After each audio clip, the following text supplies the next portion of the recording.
Bonjour à tous. Alors, je vais vous faire dans cette vidéo qui va durer une trentaine de minutes, un petit résumé de la méthode du pivot de Gauss que j'ai vu avec le groupe A, il me semble, et pas avec le groupe B. J'ai un petit peu plus d'avance avec le groupe A. Et puis, suite à ça, je vais faire donc traiter deux ou trois exemples pour que vous compreniez bien comment tout ça fonctionne. Voilà, donc n'hésitez pas à mettre pause comme vous voulez. Voilà, revenir en arrière, voilà. Très bien. Alors, donc, on va commencer par la proposition 3.13 qu'on avait déjà vue ensemble. Vous regarderez en même temps sur votre manuel, hein, qui vous dit que quand vous avez un système à résoudre avec n lignes, donc vous avez le droit de faire en gros, si vous voulez, pour résumer, les combinaisons suivantes entre les lignes. Donc soit vous laissez une ligne tranquille, ou bien vous pouvez l'échanger, mais ça c'était dans une propriété précédente qu'on vous le disait. Ça se résume ici en disant qu'une ligne J peut être transformée en A fois une ligne J, c'est-à-dire A fois elle-même, plus B fois une autre ligne, d'accord, à condition que A soit différent de 0. C'est-à-dire que ici, si vous avez A qui est égal à 0, là, eh bien vous allez détruire votre ligne J, vous ne serez plus capable de la trouver, donc il ne faut pas que le A soit égal à 0.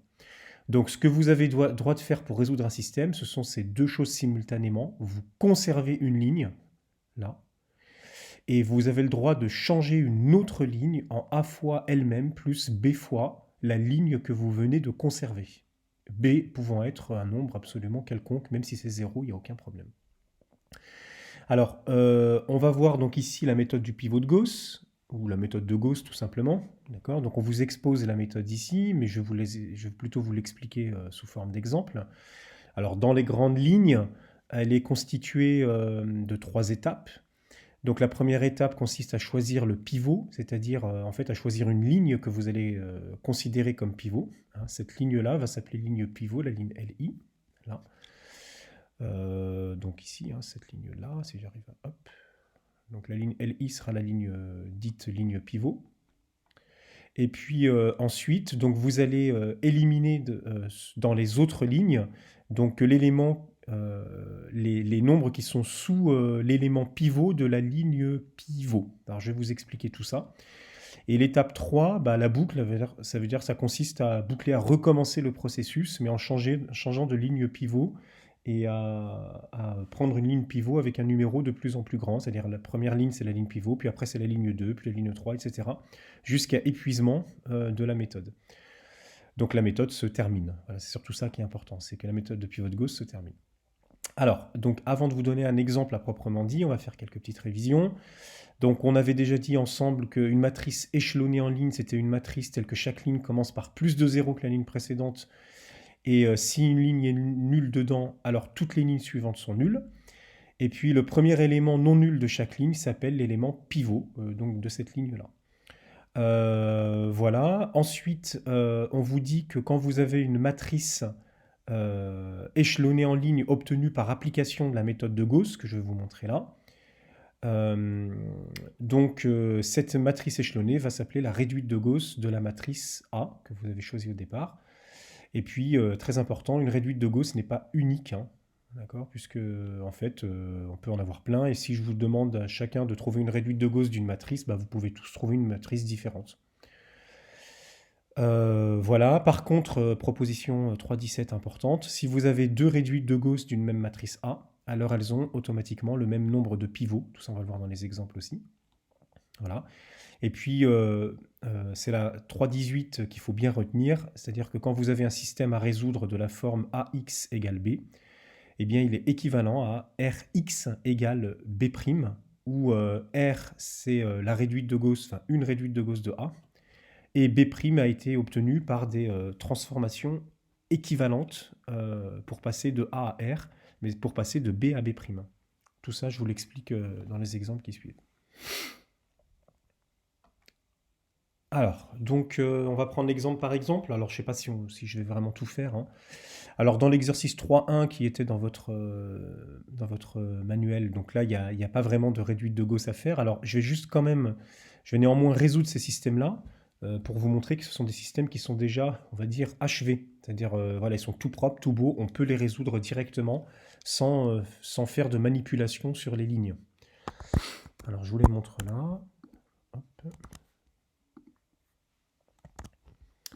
Voilà, hein, donc pour le 3-1, alors le 3-1, on va l'appeler A, puis celui-là, on va l'appeler B. Donc pour le A, bah, c'est super facile à résoudre, hein. Donc on voit qu'on a déjà une matrice, alors un système là qui est complètement échelonné. D'accord? Donc on descend comme les marches d'un escalier comme ça pour aller d'une ligne à l'autre. Voilà. Et puis en fait, bah, pour le résoudre maintenant, donc on va commencer par remonter en fait cet escalier. Donc on va commencer par la dernière, hein, la dernière qui vous donne t égale 1. Et puis en remontant t dans la deuxième, bah, on va se retrouver avec 2z plus t qu'on vient de trouver égale à 1, donc plus 1 égale à 3, ce qui va nous impliquer z égale à 1 également. Ensuite, bah, on va remplacer z par 1 et t par 1 ici, dans la deuxième ligne. Donc on va se retrouver avec, voilà, hein, donc y plus 1 plus 3 fois 1 égale à 0. Voilà, donc on va se retrouver avec y égale moins 4, sauf erreur de ma part. Et puis, la même façon, hein, vous allez trouver x dans la première ligne, je vous laisse le faire tout seul. Donc en remplaçant y, z et t. Donc vous allez trouver s égale, donc l'ensemble des solutions, bah, il n'y en a qu'une en fait, hein, d'accord? Donc c'est... on peut l'écrire sous forme vectorielle d'ailleurs, hein, donc c'est x, donc je n'ai pas la valeur là, donc il faudra la mettre ici. Voilà, moins 4, 1 et 1, voilà pour l'ensemble des solutions qui est réduit à une seule solution en fait. Alors dans le B qui est quand même plus intéressant, donc on voit qu'ici on n'a que deux équations avec 4 inconnus, donc on n'aura jamais une unique solution, hein. Donc soit vous allez avoir une infinité de solutions ici, soit vous n'allez pas en avoir du tout. Donc ce qu'on va faire ici, donc on va commencer de la même façon. Donc là on voit que notre système il est déjà échelonné. On a moins d'inconnus on commence par moins d'inconnus dans la deuxième ligne que dans la première. Puis on n'a que deux équations, donc on ne peut plus continuer. Donc là, ce qui va se passer, c'est qu'on va traiter donc la dernière ligne. Donc je me retrouve avec 2z plus 6t égale à 2, qui va devenir, alors je vais l'écrire comme ça, alors ma rédaction est très brouillonne, hein. Donc qui va devenir par exemple z égale 1 moins 3t. Donc j'exprime z en fonction du reste. Donc soit vous passez tranquillement à droite et vous divisez par 2, soit vous voyez que ça se simplifie par 2 d'abord. Donc vous avez z plus 3t égale 1. Et donc vous avez z égale 1 moins 3t. Donc en remplaçant z dans la ligne du dessus, on va se retrouver avec x plus 2y plus 3 fois 1 moins 3t que l'on vient de trouver. Voilà, plus 4t égale moins 3. Et donc on va se retrouver avec x plus 2y, pareil, hein, ma rédaction elle est vraiment moche. Donc, alors je vais essayer de bien faire les choses. Donc on va avoir moins 5t. Et puis ici, donc on va se retrouver avec, moins 5t c'est fait, non pas moins 5t, si, moins 5t, 3, et donc là je vais avoir moins 9, moins 6, pardon, quelque chose comme ça. Voilà, donc si vous voulez, mon système se résume à ça, comme ça, et à z égale 1 moins 3t, pour le moment j'ai ça. Donc on voit bien que j'essaie d'exprimer les choses en fonction de t, donc je vais continuer ce système-là. Donc la dernière, j'y touche pas, c'est z égale 1 moins 3t. Donc le t, c'est sous-entendu qu'il appartient à R, il est quelconque. Et donc dans la première équation, donc je vais avoir ça. Hop. Donc j'exprime tout en fonction de t. Et on voit bien que ce n'est pas suffisant pour exprimer toutes nos solutions. Alors si on veut, on peut écrire comme ça que t, il appartient à R. Voilà, donc comme ça, t est une variable, ce qu'on appelle plutôt un paramètre, hein, puisque les inconnus vont dépendre de lui. Donc l'inconnu t devient un paramètre. Z s'exprime en fonction de ce paramètre, et on voit que x et y, là on est bloqué, on n'arrive pas à exprimer x ou y en fonction de t. Donc ce qu'on va faire, on n'a pas le choix en fait, hein, c'est vraiment le calcul qui nous y pousse, c'est qu'on va faire soit de x, soit de y, lui-même un paramètre. Donc par exemple, je vais faire de y un paramètre, ce sera plus facile. Donc z, ça y est, il est complètement fixé à 1 moins 3t, il s'exprime en fonction de t. Et x, lui, par contre, il va s'exprimer en fonction des deux paramètres. Donc moins 6 plus 5t, moins 2y, voilà. Donc l'ensemble des solutions, donc vous mettez pause si vous n'avez pas bien compris. Je ne sais pas si mes explications sont très claires aujourd'hui.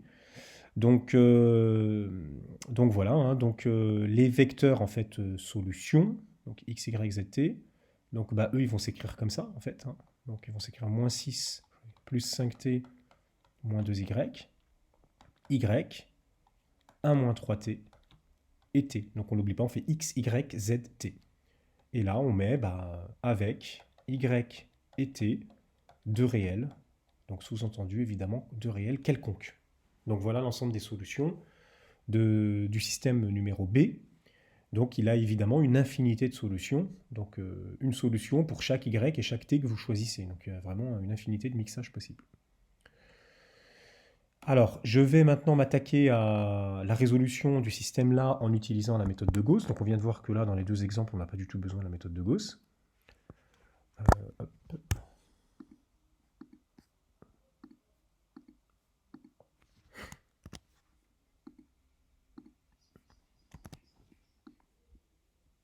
Voilà, alors je vais faire le premier, je ne sais pas si... je ferai le premier, peut-être le deuxième, on verra.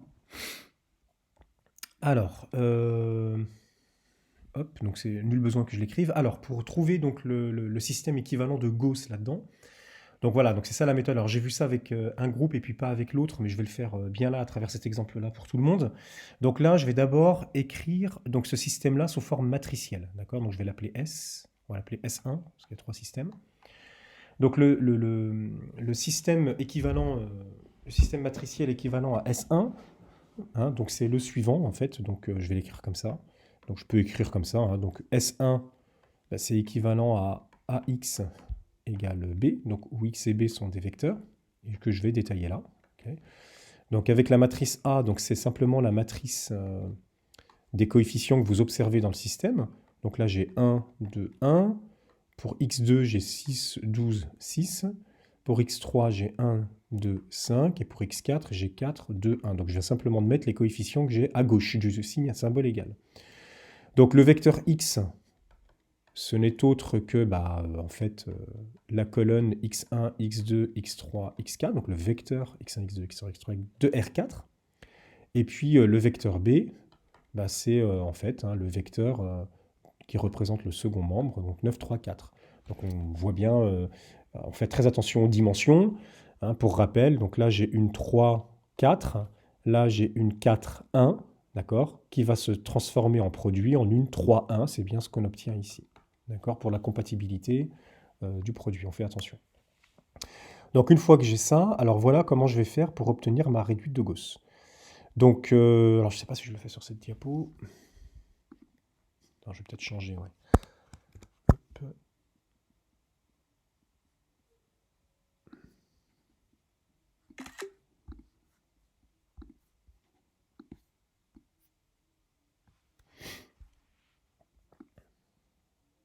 Alors, je vais mettre en tout petit pour avoir de la place. C'est juste pour rappel. Voilà. Donc voilà. Donc ce que je vais faire pour appliquer la méthode de Gauss. Hop. Donc, je vais écrire donc, les coefficients de ma matrice A. Bon, je vais les écrire ligne par ligne, c'est peut-être plus simple à écrire. Donc c'était un 12, un 2, un 2, 6, 5 et 1. Petite vérification. Ouais, c'était ça. Voilà. Ensuite, à cette matrice-là, je vais simplement en fait lui juxtaposer le vecteur B. Alors pourquoi? Parce que les manipulations que je vais faire dans A, je dois les faire dans B pour obtenir à la fin un système équivalent. Alors ça, on le reverra à la fin. Voilà. Et puis là, ce que je vais faire, je vais numéroter mes lignes, L1, L2 et L3. Alors souvent, on fait un petit bâton ici pour ne pas confondre, hein, pour que ce soit un petit peu plus clair. Voilà. Donc je numérote mes lignes L1, L2, L3. Alors la méthode du pivot de Gauss, donc elle consiste en quoi? On vous dit d'abord, il faut que vous fixiez, il faut fixer absolument une ligne. Donc là, je vais fixer de façon arbitraire, et puis on en parlera au fur et à mesure de l'exposé. Je vais fixer de manière arbitraire la ligne 1. Donc c'est-à-dire que c'est cette ligne 1 que je vais considérer comme un pivot. Alors moi, ce que je vous invite à faire, ce n'est pas une obligation, hein, c'est que vous l'entourez. Ça, dans vos esprits, c'est clair, elle ne bouge plus cette ligne. C'est-à-dire elle est fixée. Le fait de l'entourer, ça la fixe sur le papier. Donc, je recopie ma ligne comme ça. Voilà. Donc maintenant, j'ai deux autres lignes à exploiter en fonction des précédentes. Et là, ce que je vais faire, c'est en regardant ma ligne, ma première ligne pivot. Vous voyez, donc comme j'ai fixé cette ligne-là comme ligne pivot, eh bien, le premier nombre qu'il y a là, c'est-à-dire le 1, c'est-à-dire celui qui est là toujours, hein, il ne va pas bouger, eh bien, devient le pivot de votre première ligne. Vous l'avez choisi. Et maintenant, ça veut dire que ce qu'il faut, c'est que les éléments que vous avez en dessous ce 1, ceux-là, il faut qu'ils disparaissent. Donc il va falloir faire des manipulations entre les lignes pour faire disparaître le 2 et disparaître le 1. Donc là, ce que je vais faire, c'est que ma deuxième ligne va devenir, d'accord, va devenir, donc ma deuxième ligne moins 2 fois ma première ligne. Alors, pas de confusion, quand je parle de L2 ici, je parle de l'ancienne deuxième ligne. Quand je parle de L2 là, c'est le nom de ma deuxième ligne de mon nouveau système. Donc, ce n'est pas la même ligne dont je suis en train de parler. Faites attention. Donc, ce que je vais faire, ce qu'il faut comprendre, c'est je vais faire L2 moins 2L1 en venant piocher L2 et L1 dans le système précédent, et cette manipulation va de nouveau s'appeler L2 dans le nouveau système. Donc je le fais ici, je prends L2 moins 2 fois la première ligne, ce qui va avoir pour effet d'enlever le 2 que vous avez là. Donc je fais 2 moins 2 fois 1, ça fait 0. 12 moins 2 fois 6, ça fait 0. 2 moins 2 fois 1, ça fait 0. Alors 2 moins 2 fois 4, donc ça fait moins 6. 2 moins 8. Et puis 3 moins 2 fois 9, donc 3 moins 18, pardon, donc ça fait moins 15. Donc voilà la première ligne, ce qu'elle devient. La troisième ligne, elle, ce qu'elle va devenir l'ancienne troisième ligne moins la première ligne. Mettez des pauses entre mes résolutions pour essayer de deviner seul. Hein. Donc voilà, donc je vais faire 1 moins 1, ça fait 0. Ensuite 6 moins 6, ça fait 0. 5 moins 1, donc 4. Vous avez compris la suite. Moins 3 et moins 5. Donc j'obtiens ici, voilà, donc un système où ma première ligne n'a pas bougé. Et sous le 1, vous n'avez que des zéros. Vous avez commencé à échelonner votre matrice qui est là. Donc la grosse matrice qui est là, vous avez commencé à l'échelonner. Donc on voit bien qu'elle n'est pas complètement échelonnée. Pourquoi? Parce que dans ma première ligne, deuxième ligne, pardon, j'ai plus de 0 que dans la première. Je commence par plus de 0 que dans la première, mais dans la troisième, je ne commence pas par plus de 0 que dans la deuxième. Et là, quand on est malin, on fait très attention, on voit qu'il suffit juste d'interchanger ma deuxième ligne et ma troisième ligne, tout simplement, là, pour avoir une matrice échelonnée. Donc ce que je vais faire, hop, donc je recopie bêtement ma première ligne, et là, je vais échanger ma troisième ligne et ma deuxième ligne.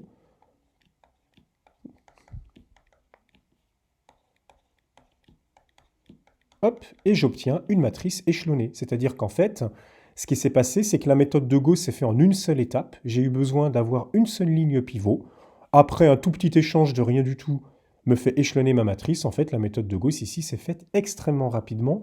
Donc je ne sais pas aussi si c'est un exemple très pertinent, il va falloir en faire plusieurs. Mais en tout cas, voilà, donc en un coup de cuillère à peau, on a échelonné notre matrice. Donc la matrice que vous avez là, d'accord? Alors, je fais attention quand j'encadre. Hein. Donc celle-là est la réduite de Gauss de celle-là, de la matrice A en fait, hein, tout simplement. D'accord? La matrice A qui était là. Donc celle-là, c'était A, celle que j'encadre, celle-là s'appelle R, donc c'est la réduite de Gauss. Et donc vous avez un théorème qu'on a lu tout à l'heure, que je vous invite à relire là, qui vous dit que résoudre AX égale B, c'est exactement la même chose que de résoudre Rx égale B'. Alors on fait attention, donc le B c'était 9, 3, 4, le B' c'est 9, moins 5, moins 15. Donc du coup, pour résoudre notre système S, on va simplement réécrire maintenant le système, non plus sous forme matricielle, mais sous forme normale, d'accord? Donc sous forme avec des équations. Donc je l'écris là, donc je vais utiliser 1, 6, 1, 4, 9, donc ça me donne x plus 6y plus z plus 4t égale 9. La deuxième équation me donne rien en x ni en y, mais tout de suite en z, donc j'obtiens 4z moins 3t égale moins 5. Et la dernière ligne me donne, hop, moins 6t égale moins 15. Voilà. Donc on devine vite comment on va résoudre ici. On remplace t là, puis z, et puis on remonte. Alors je vais le faire, parce que c'est pas si anodin. Alors par contre, je vais bien rédiger cette fois-ci. Hein. Donc mon système S1, il est équivalent à ce système-là, qui est équivalent à ce système-là. Donc là, je remonte.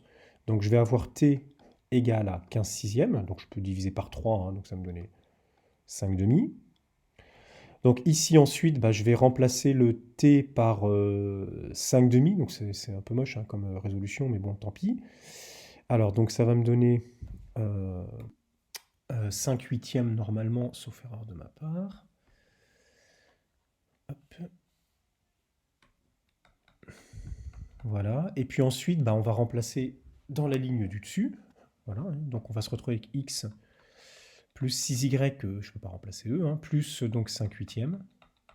Voilà. Et puis 4 fois 5 demi, donc plus 10, égale 9. Et donc là, même problème que tout à l'heure. On s'aperçoit que x, y, bah, ils vont devoir s'exprimer l'un en fonction de l'autre. Hein, on n'a vraiment pas le choix. Donc on se retrouve avec comme système, donc le t ne bouge pas. 5 demi, le z, donc 5 huitièmes, et puis là, bah, on va faire un choix. Donc on va faire le choix d'exprimer x en fonction de y, c'est plus facile. Donc on va se retrouver avec x égale bah, moins 6y, comme ça. Alors après, ouais, donc faut faire un peu les calculs. Donc on va se retrouver avec 80, donc bon, je ferai le calcul tout seul ou je le fais. Donc 72, moins 80, donc moins 8, moins 5, donc un truc comme moins 13 sur 80, sauf erreur de calcul de ma part. Voilà ce qu'on va trouver. Et donc là, le y étant devenu un paramètre, bah, on peut le rajouter là. C'est pas une obligation ce que je fais, hein, mais le y, voilà. Comme ça, on a bien 4 inconnus, voilà, donc avec y appartenant à R. Donc l'ensemble des solutions, donc pareil, hein, sauf erreur de ma part. Alors on peut l'écrire en colonne ou en ligne, hein, ça c'est pas très grave. Donc moi j'aime bien les écrire en colonne comme des vecteurs. Je préfère voir les solutions comme des vecteurs, c'est plus simple. Donc voilà nos solutions. Hop, là, et puis donc avec y appartenant à R qui est quelconque. Voilà, donc voilà pour le premier système. Alors, le deuxième système.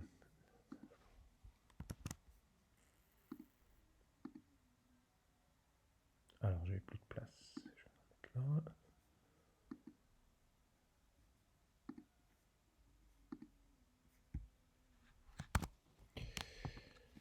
Hop.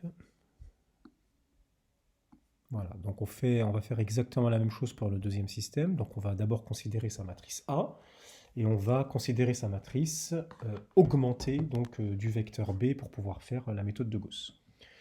Donc la matrice, donc je fonce directement dans Gauss, hein, donc hop, donc j'écris la matrice, donc j'ai 3, 2, 1, 1, 3, 1, 1, 1, bah, il n'y a que des 1.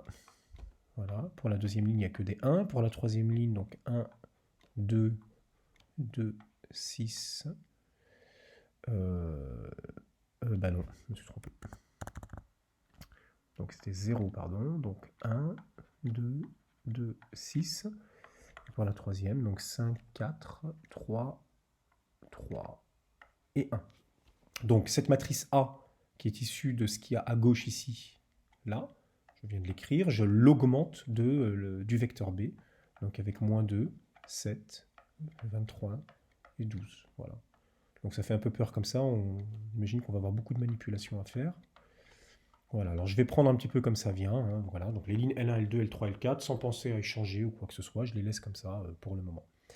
Voilà, donc ce que je vais faire, donc bon, je vais garder ma ligne 1 comme pivot comme précédemment, pour pas trop vous perturber, parce que je vous dis tout de suite, hein, l'idéal aurait certainement été d'échanger la ligne 1 et 2, et de prendre lui comme pivot plutôt que lui, parce que c'est plus facile, il est plus facile de manipuler des 1 que de manipuler des 3, mais c'est pas grave, je vais laisser volontairement comme ça. Donc la première ligne, on a dit je la fixe, je n'y touche pas, donc je l'entoure. Voilà. Maintenant il va falloir, le but du jeu c'est sous le 3 que vous avez choisi comme pivot, il va falloir que vous éradiquiez le 1 et le 5, le 0 ici étant déjà présent, donc c'est très bien, ça nous fera une manipulation en moins. Donc du coup ici ce que je fais, donc la ligne 2, hein, donc je vais la transformer en L2, pardon, en 3L2 moins L1. Donc vous voyez c'est ça ce qu'on a le droit de faire. Donc vous conservez une ligne, et les autres lignes, vous pouvez en faire A fois elle-même, plus B fois la ligne pivot, à condition que le A que vous choisissez ici, notamment le 3 que j'ai choisi, ne soit pas un 0. Vous allez me dire, mais pourquoi je ferais un 0? Évidemment, là, on ne va pas faire de 0. Il faudra faire attention quand vous aurez des lettres, vous aurez des manipulations de lettres, il faudra faire attention que vos lettres ne soient pas des nombres qui puissent être égaux à 0. Donc je vais faire 3L2 moins L1, hein, comme ça va avoir pour effet de faire 3 fois 1 moins 3. Donc ça va avoir pour effet d'enlever le 1 qui est en dessous. Donc là, ça va me donner 0. Ensuite, bah, j'ai 3 moins 2, donc ça va me donner 1. Là, je vais avoir 3 moins 1, ça va me donner 2. 3 moins 1, ça va me donner 2. Là, je vais avoir 3 moins 3, de nouveau 0. Voilà. Et là, je vais avoir 21 plus 2. Donc, je vais avoir 23. J'espère que je ne fais pas d'erreur de calcul. Hein. Alors là, L3, c'est super bien. Comme elle commence par un 0, et je n'y touche pas. Donc, je mets quand même que je remplace L3 par L3. C'est pas grave si vous ne le faites pas, évidemment. On ne vous en voudra pas. Voilà. Donc, j'ai ça qui apparaît. Et puis ensuite, donc je prends L4 là, et donc L4 va être une combinaison un petit peu plus compliquée, donc il va falloir que je fasse 3L4 par exemple, moins 5L1. Comme ça va avoir pour effet de faire 3 fois 5, moins 5 fois 3, 0. Donc par contre, ça se complique au niveau des calculs. C'est pour ça que le choix d'une ligne pivot où il y avait un 3 n'est pas forcément judicieux. Voilà, donc je fais, par qu'est-ce que j'ai dit? Alors 3 fois ça, moins 5 fois ça, c'est parti. Donc 12 moins 10, donc là ça fait 2. Ensuite 9 moins 5, donc là ça fait 4. 9 moins 5 encore, donc ça fait 4. Ensuite 3 moins 15, donc ça fait moins 12. Hop. Et puis je vais me retrouver avec 36 plus 10, ce qui fait 46 ici. Pareil, sauf erreur de ma part. Donc voilà mes nouvelles lignes 1, 2, 3, 4. Donc là, on est loin d'avoir une matrice échelonnée à gauche. Là. Donc là, maintenant, ce qu'on va faire, on va réitérer la méthode du pivot de Gauss.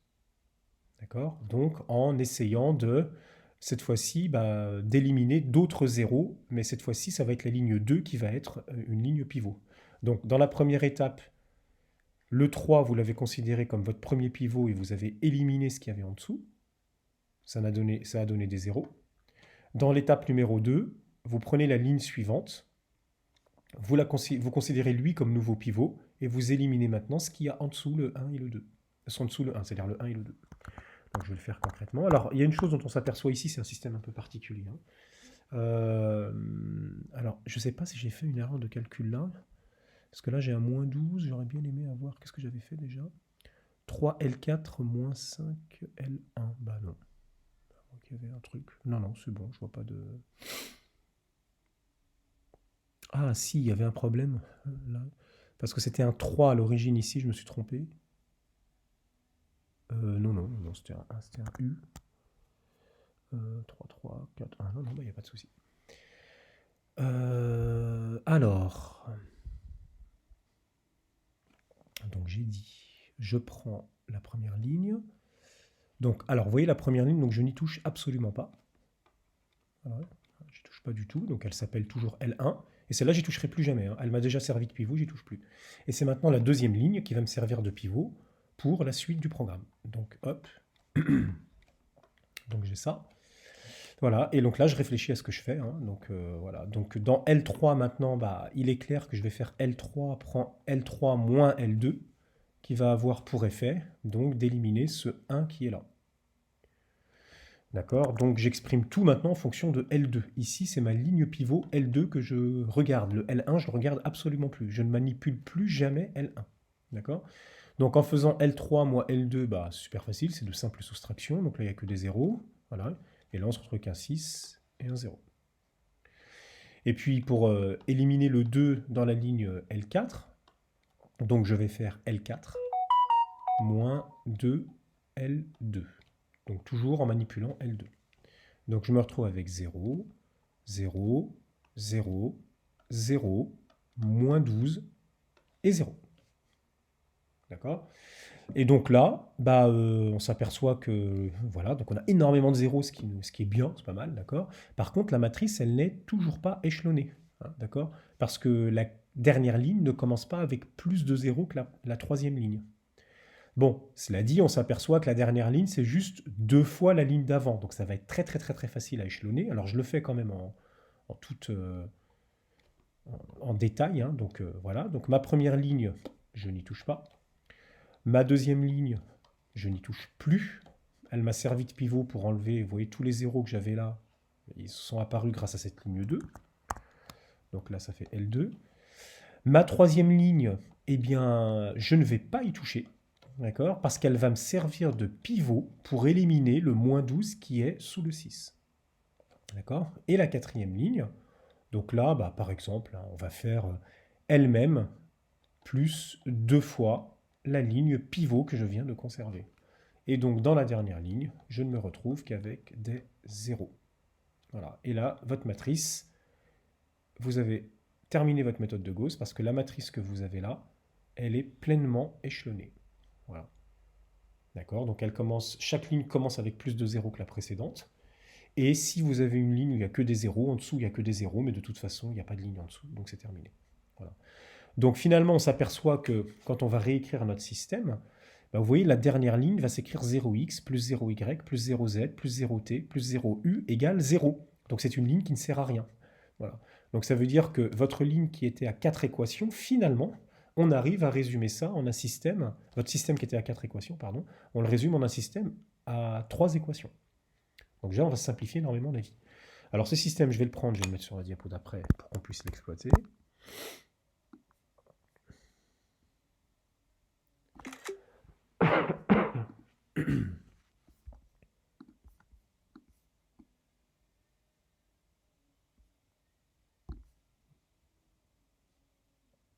Voilà, donc je le laisse comme ça. Et c'est parti. Alors, hop.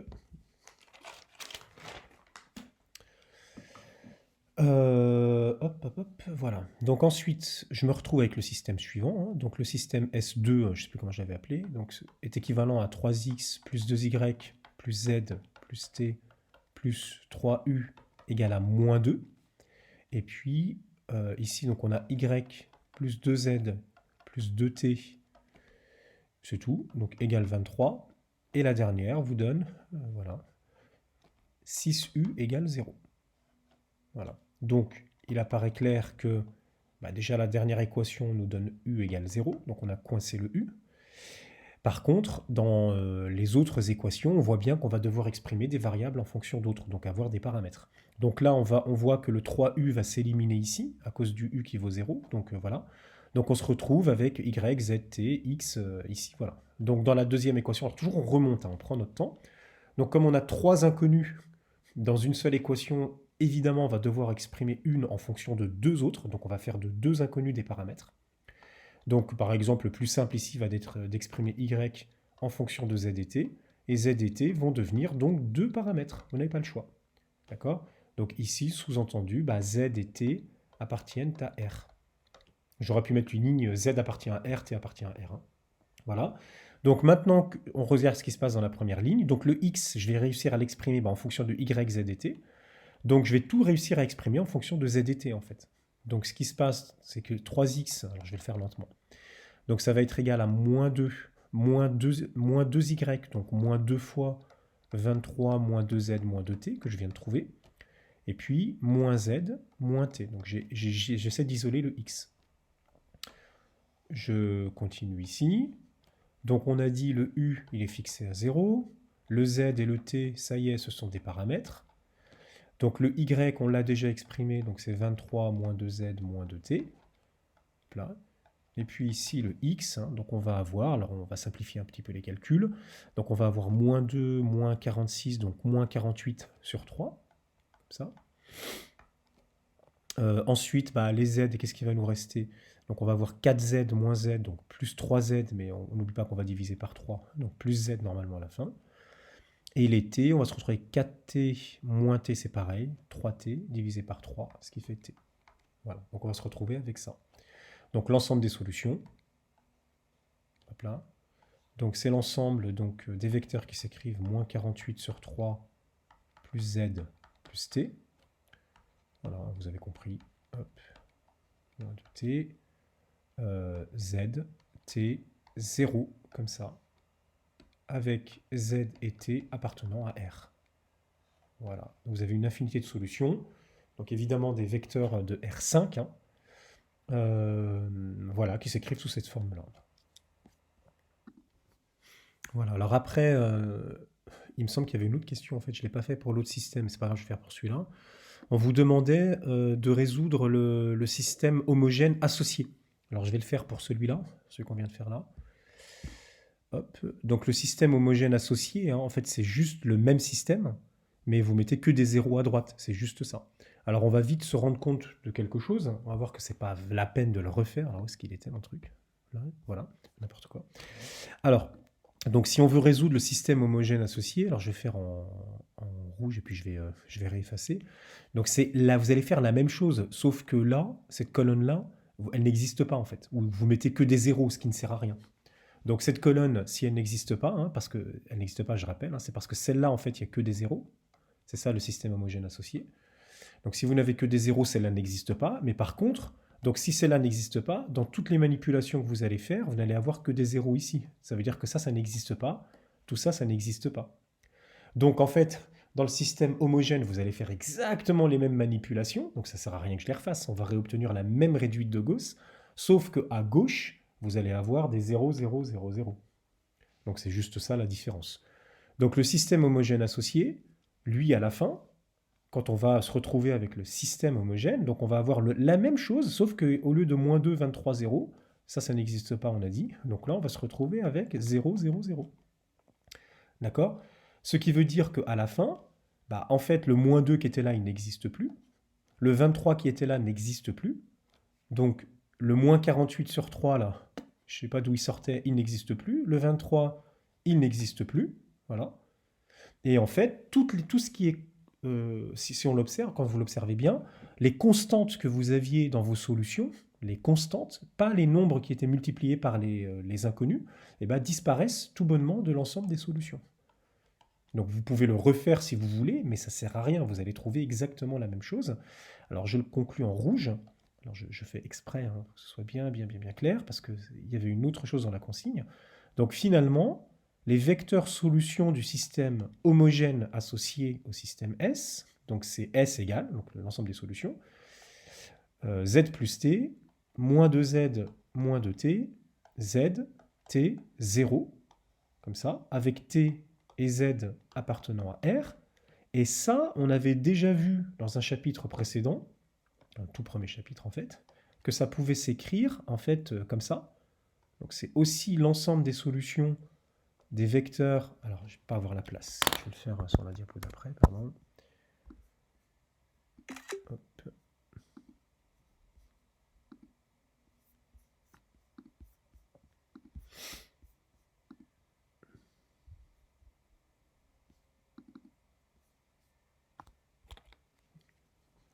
Voilà. Hop, alors je essaie de continuer ici. Voilà. Donc en fait, ce système, enfin cet ensemble-là, on avait déjà vu qu'on pouvait l'écrire comme ça. Alors, je vais faire là. Donc c'est l'ensemble en fait des vecteurs qui peuvent s'écrire Z 1, moins 2, 1, 0, 0, plus T facteur 2, bah 1, moins 2, 0, 1, 0.